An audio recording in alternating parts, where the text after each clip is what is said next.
Most people think the breath is just there to keep them alive. In, out, nothing special. But Eckhart Tolle says if he had to recommend just one spiritual practice for daily life, it would be this: observe your breath. That sounds almost too simple. So simple, most people would miss what he's really pointing to.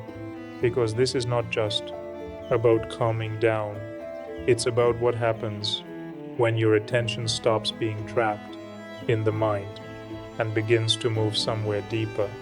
And once that shift begins, the breath is no longer just breath, it becomes a doorway. In this video, we're going to explore why something so ordinary can become one of the most powerful portals out of overthinking, out of inner turmoil, and into a kind of presence most people rarely touch. To see why the breath is such a powerful doorway, we first have to understand what it is pulling you out of. Because before the breath becomes a portal, the mind has already become a prison. Have you noticed how rare it is to get a real break from yourself? Even when nothing is happening, your mind keeps going, replaying, predicting, judging, talking. It's like your body is here, but your attention is trapped somewhere inside the noise. Tolle says this is the normal state for millions of humans.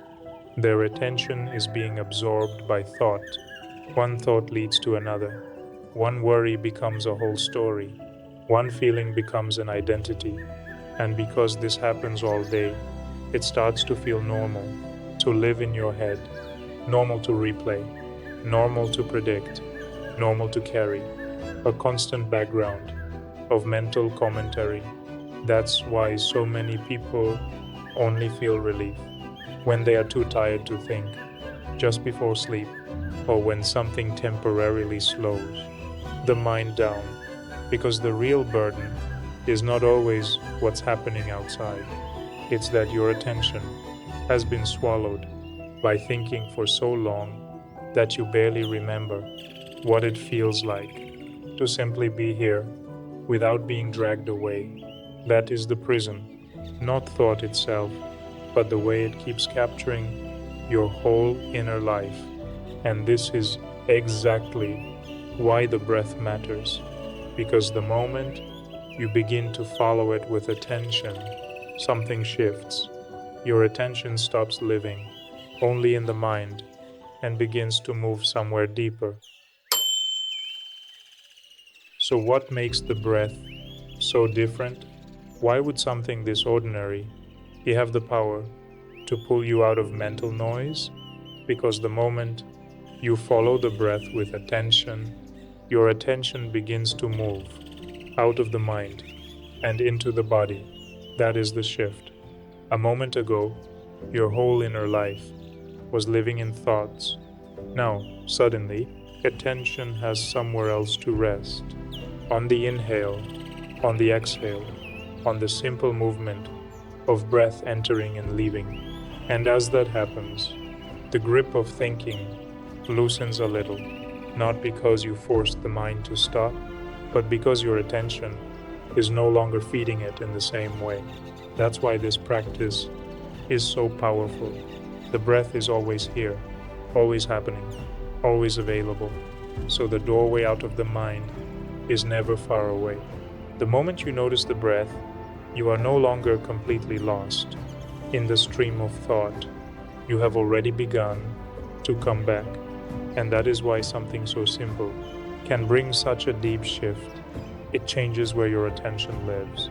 And once attention moves out of the mind and into the body, something else begins to open. Not just calm, not just relief, something deeper. Most people have never really felt their body from within. They know the body as a shape, a face, a name, a problem, but not as a living field of quiet aliveness. And this is what begins to open when attention leaves the mind. At first, it may be very subtle. Maybe you feel it in the chest as the breath moves, maybe in the belly, rising and falling. But if you stay with it, you begin to sense that the body is not just a shape, it is alive from within. This is what Tolle calls the inner body, not just the physical body, but the felt aliveness inside it. And this is where the breath becomes more than a calming tool. It becomes a portal, because once you can feel that inner aliveness, you are no longer living only in thought. You are in contact with a deeper field of presence that thinking usually covers over. And the more present you become in the body, the more you may start to notice something even stranger. That presence is not only within you, it is also all around you.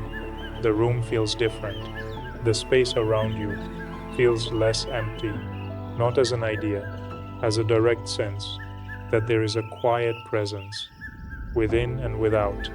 This is why Tolle makes an important distinction. We are not talking about falling below thinking, like sleep, sedation, or anything that just dulls the mind. We are talking about rising above thinking into a still, alert awareness that is fully awake. That is the deeper gift hidden inside this simple practice. The breath does not just calm the mind, it opens a doorway into the living presence that was already here, beneath the noise. So the real power of the breath is not that it gives you a temporary escape, it gives you a way back into the aliveness you were never really separate from. As we conclude, the breath is always here, which means the doorway is always here too. And maybe that's the real power of this practice. Not that it takes you somewhere else, but that it brings you back to the aliveness that was already here, beneath the mind. If this spoke to something in you, stay on this journey with me. Like, comment, or subscribe.